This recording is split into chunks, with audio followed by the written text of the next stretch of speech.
ओम शांति।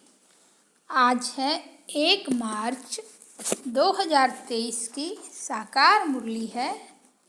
बाबा बोले, मीठे बच्चे, बेहद ड्रामा के आदि मध्य अंत को समझना है। जो पास्ट हुआ वही अब फिर प्रेजेंट होना है।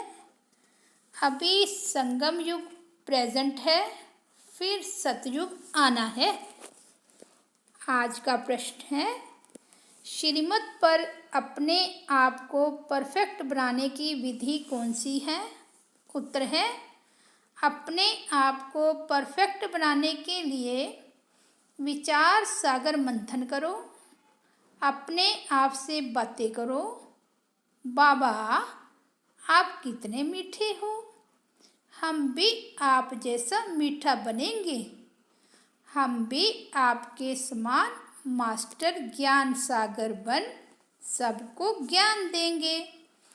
किसी को भी नाराज नहीं करेंगे। शांति हमारा स्वधर्म है। हम सदा शांत रहेंगे। अशरीरी बनने का अभ्यास करेंगे।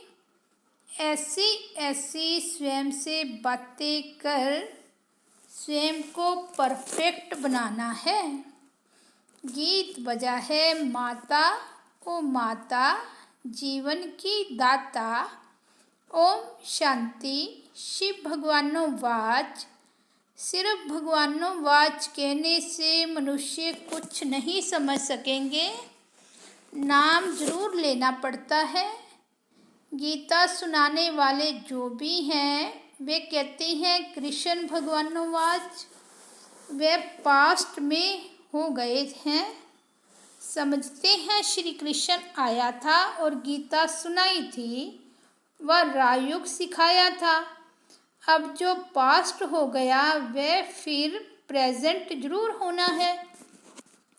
जो प्रेजेंट है वह फिर पास्ट होना है। जो पास्ट हो जाएगा उसको कहेंगे बीत गई। तो अब शिव बाबा आया है, जरूर होकर गया है।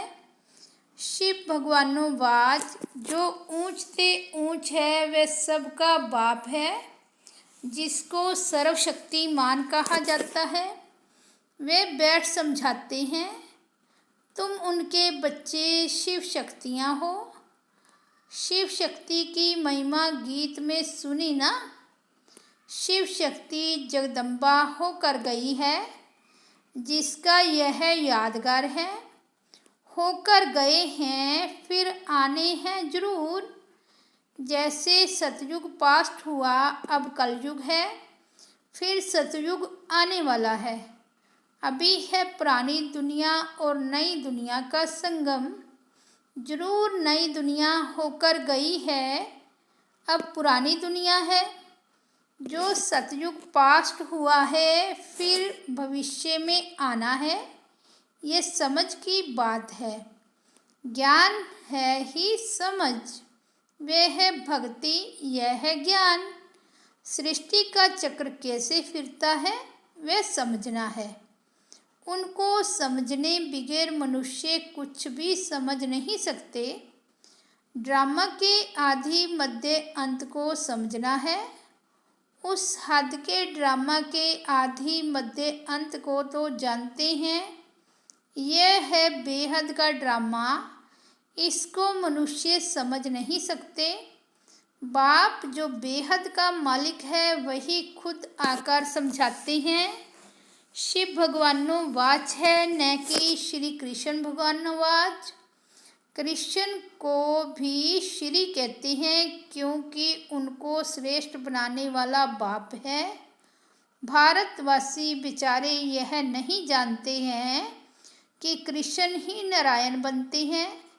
हम अभी कहते हैं बेचारे बेसमझ हैं, सब गरीब दुखी पतित हैं। हम भी थे, परंतु अभी हम पावन बन रहे हैं। पतित पावन बाप अब हमको मिला हुआ है। कृष्ण को पतित पावन नहीं कहा जाता। नई पावन दुनिया बनाने वाला रचयिता बाप ही है, जिसको परमपिता परमात्मा सर्वशक्तिमान कहा जाता है। वो ही पति दुनिया को पावन बनाने वाला है। पति सृष्टि को पावन बनाने वाला है। पतित सारी सृष्टि है, रावण पतित बनाते हैं। पतित पावन एक ही ईश्वर है। मनुष्य पति से पावन बना नहीं सकते कोई भी हालत में। सारी दुनिया का सवाल है ना। समझो करके सन्यासी 1-2 करोड़ पावन हो, फिर भी 500-600 करोड़ पतित हैं, तो जरूर इसको पतित दुनिया कहेंगे ना। वास्तव में शिव भगवानो वाच पतित दुनिया में एक भी पावन हो नहीं सकता। बाप कहते हैं तुम बच्चों को पावन बनाने लिए सारी सृष्टि को पावन बनाता हूँ। पतित पावन का अर्थ ही है विश्व को पावन बनाने वाला। शिव बाबा खुद कहती हैं मैं पतित से पावन बना रहा हूँ। तुमको ही पावन दुनिया का मालिक बनना है। नई दुनिया में है आदि सनातन देवी देवता धर्म, यह भी कोई नहीं जानते। शिव बाबा को भी कोई नहीं जानते। पूछो तुम जो निराकार परमपिता परमात्मा शिव की जयंती मनाते हो वह कब आया? निराकार आया कैसे? जरूर निराकार तो शरीर में ही आएगा, तब तो कर्म कर सके। आत्मा शरीर बगैर कर्म थोड़े ही कर सकेगी। परमात्मा आकर जरूर ऊंच बनाने का ही कर्म करेंगे। सारी विश्व को पावन बनाना यह एक ही के हाथ में है। मनुष्य तो दुखी ही दुखी हैं। भगत भगवान को बुलाते हैं तो जरूर भगवान एक होना चाहिए। भगत अनेक हैं। शिव भगवानो वाच मैं शिव भगवान तुम बच्चों को राजयोग और सृष्टि चक्र का ज्ञान समझाता हूँ।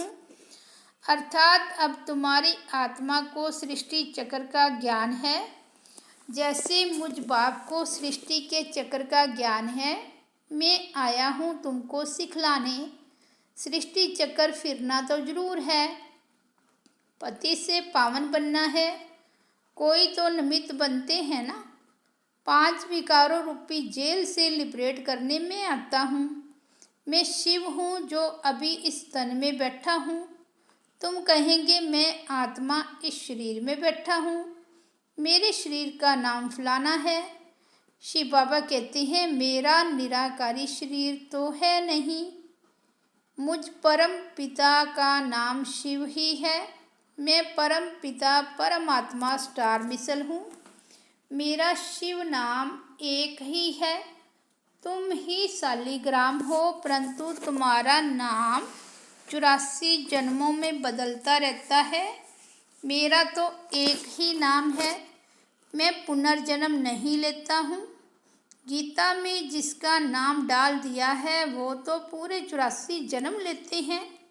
ऐसे नहीं कि श्री कृष्ण ने गीता सुनाई। ये बड़ी समझने की बात है। मनुष्य के हाथ में कुछ नहीं है। जो कुछ करते हैं सो परम पिता परमात्मा करते हैं। मनुष्य को शांति सुख देना यह बाप का काम है। हमेशा महिमा एक बाप की ही करनी है और कोई की महिमा है नहीं। लक्ष्मी नारायण की भी महिमा है नहीं, परंतु राज्य करके गए हैं तो समझते हैं यह स्वर्ग के मालिक थे। वंडर तो देखो, वे जड़ चितर और यह चैतन्य बैठे हैं। शिव भगवानो वाच तुम राजाओं का राजा पूज्य बनते हो, फिर पुजारी बनेंगे। पूज्य लक्ष्मी नारायण ही फिर आपे ही पुजारी बनेंगे। तो जो पास्ट हो गए हैं उनका फिर मंदिर बनाकर पूजन करते हैं। यह सिद्ध कर बताना है। ऐसे नहीं कि ईश्वर आपे ही पूज्य आपे ही पुजारी बनता है। नहीं, मनुष्य यह भी नहीं जानते कि मैं परमात्मा कहाँ निवास करता हूँ। मेरे जो बच्चे शालिग्राम हैं वह भी यह नहीं जानते कि हम कहाँ के रहने वाले हैं। आत्माओं और परमात्मा का घर एक ही है, स्वीट होम। सिर्फ स्वीट होम नहीं कहेंगे, सिर्फ स्वीट फादर होम नहीं कहेंगे। अभी तुम जानते हो निर्वाण धाम हमारा भी घर है, वहाँ हमारा फादर है। सिर्फ घर को याद करेंगे तो ब्रह्म के साथ योग हो गया। उनसे विकर्म विनाश हो नहीं सकते। बल ब्रह्म योगी तत्व योगी हैं, परंतु उनके विकर्म विनाश नहीं हो सकते।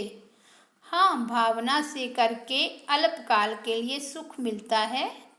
जितना याद करेंगे उतना शांति मिलेगी। तो बाप कहती हैं उनका योग रॉन्ग है, तुमको याद करना है एक बाप को।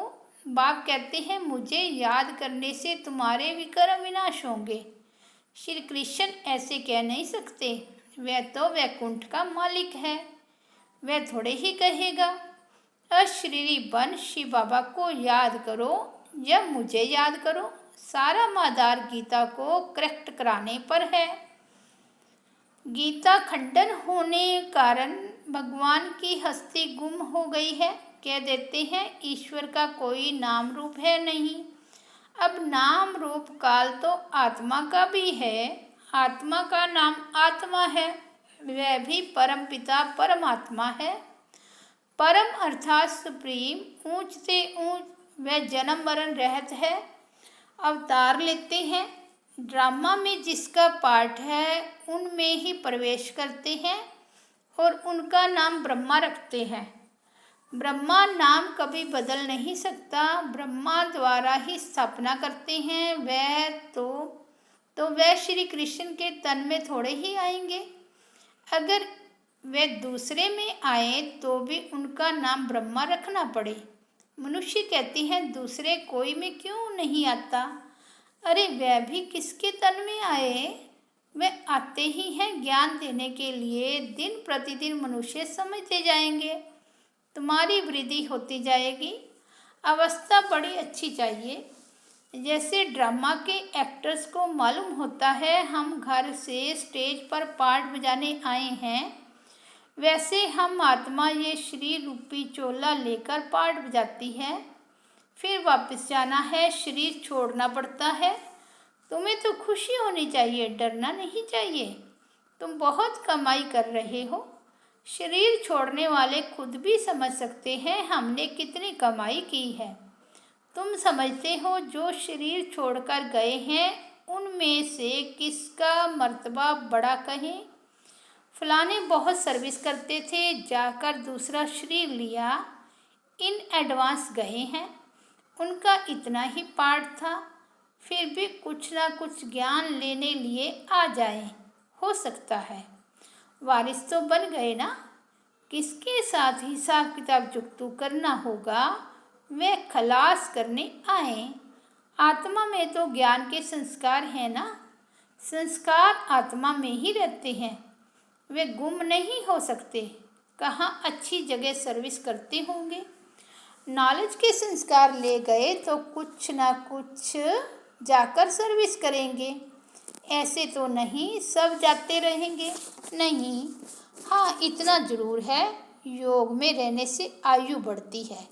मैनर्स भी बड़े अच्छे चाहिए। कहते हैं बाबा आप कितने मीठे हो, मैं भी आप समान आप जैसा मीठा बनूंगा, हम भी ज्ञान सागर बनेंगे। बाप कहते हैं अपने को देखते रहो, मैं मास्टर ज्ञान सागर बना हूँ। माता पिता समान औरों को ज्ञान देता हूँ। हमारे से कोई नाराज तो नहीं होता है। शांति को धारण किया है, शांति हमारा सब धर्म है ना। अपने को अशरीरी आत्मा समझना है, देखना है मेरे में कोई विकार तो नहीं है। अगर कोई विकार होगा तो नापास हो जाएंगे। ऐसे ऐसे अपने से बातें करनी पड़ती है। यह विचार सागर मंथन कर अपने को परफेक्ट बनाना श्रीमत से। बाकी सब आश्री मत से अनपरफेक्ट बनते जाते हैं। हम भी कितने अनपरफेक्ट थे, कोई गुण नहीं था। गाते हैं ना मैं निर्गुण हारे में कोई गुण नहीं। अक्षर कितने अच्छे हैं। महिमा सारी परमपिता परमात्मा की ही है। गुरु नानक भी उनकी महिमा करते थे, तो मनुष्यों को भी समझाना है। यह भी बच्चे जानते हैं, कल पहले जिनका सैंपलिंग लगा है वही आएंगे और धारणा करेंगे। नहीं तो जैसे वायरे मुआफिक मूंझा हुआ आया और गया। यहाँ तो तुम जानते हो, हमको नॉलेजफुल फादर ने नॉलेज दी है। वह कोई में भी नहीं है, हम गुप्त वेश में हैं।